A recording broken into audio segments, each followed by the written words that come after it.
While the rich ridges of the Great Smoky Mountains are a work of art unto themselves, there's a community of artists in Gatlinburg, Tennessee, campaigning to make art accessible to all, and they call themselves Aramont.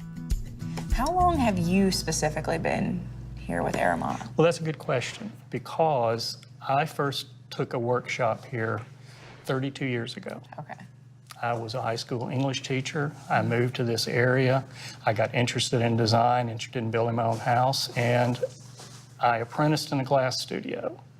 And I said, well, where can I go to learn more academically? Where can I get more training? Somebody said, well, Aramont. There's this place called Aramont. It's only 8 miles from your house. So 32 years ago, I came and took my first workshop.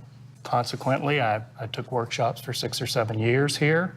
I later taught here for 6 or 7 years. During that time, I started my own stained glass studio, did architectural commissions, churches, libraries, hospitals, all across the country, and did that for, about 23 years. You're in a unique place in the sense that this campus where you are, this 13-acre arts and crafts campus, predates everything else around it. Predates the National Park, predates Gatlinburg being incorporated. It was here before the National Park was born. It was founded here in 1912 as a settlement school. So it has a rich history, obviously a long history. It goes from education, basic education, to healthcare, to arts and crafts. And that's sort of the progression over the last, 105 years. Wow. Why do you think people come to Aramont? I think that people come primarily for 2 reasons. One is to have a creative experience. Now, that could be someone who's already a professional artist wanting to learn a new technique, but it could be someone that said, I'd always like to try to make a shaker box. I'd like to know what that's about. I'd like to learn how to use some equipment.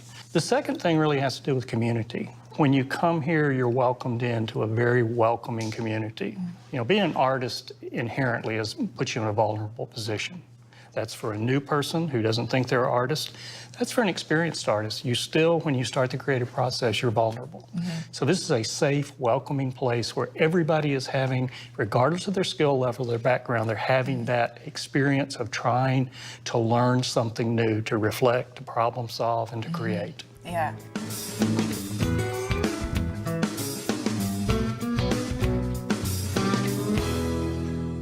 These are shaker boxes. They come from a religious sect that started in about this late 1700s. That came over from England. They had started in England. They had a lot longer name than shakers, but it got simplified down to shakers. All right. I like simple. Yes. And then they really picked up speed in the 1800s, and they've slowly died out by the time the 1900s came around. There's still a few of them around, but one of the main reasons why they died out is because they believed in celibacy. So they were really hardworking groups of people in agricultural and living and in furniture. That's really where they excelled. And one of the smaller things that they did, or the not really furniture, were boxes. And these are a lot smaller, but they did a lot bigger boxes, and this is what they kept their stuff in. This is their Tupperware of the day, or... so they would put things, everything from buttons. This is a very traditional button box. I feel like that's a big button box. Like when It you is a said button box, but if you I was think like, about, they didn't have zippers, they didn't have Velcro. What they had was buttons. And so they had a lot of buttons. A lot of buttons and at any given moment working, any of those buttons could pop off. And so they just constantly, had a box just full of buttons. The first thing we want to do is kind of a nice edge up here along the fingers. We don't want such a blunt edge. So we're going to soak the ends of these, and then we're going to go over and cut a little bevel on it, just to kind of make it a little more elegant. This is the very first one that I made, and of course I've never gotten rid of it. The first shaker box you've ever made, and I made it here actually. That's so cool. While I was a resident, I got the opportunity to take a class. I've always wanted to make them, and so when I heard that it was coming here, I was like, I'm doing this. This is something I've been wanting to do. So I cut my very, very first one. This looks really, really good. I mean, I can't believe this is your first box. I feel like you knocked it out of the park on your first time. Thank you. I'm gonna hold that down, and I'm just going to lightly put pressure. I'm not going fast.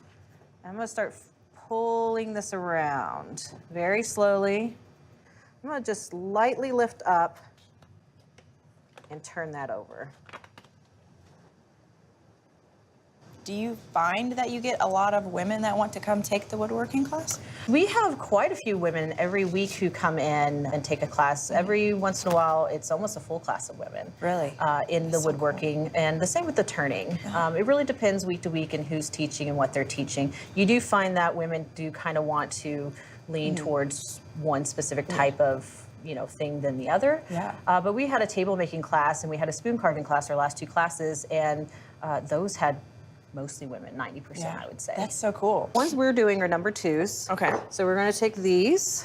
Our next step is we need to sand this to, flip that over, so that our piece fits in there.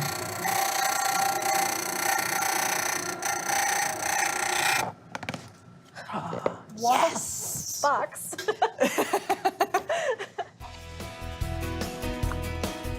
$59.99.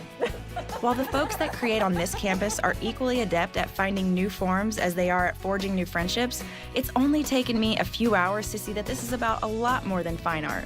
It's about finding a home for your skills, senses, and soul. And since the classes are in constant rotation, you can keep coming back to your heart's content.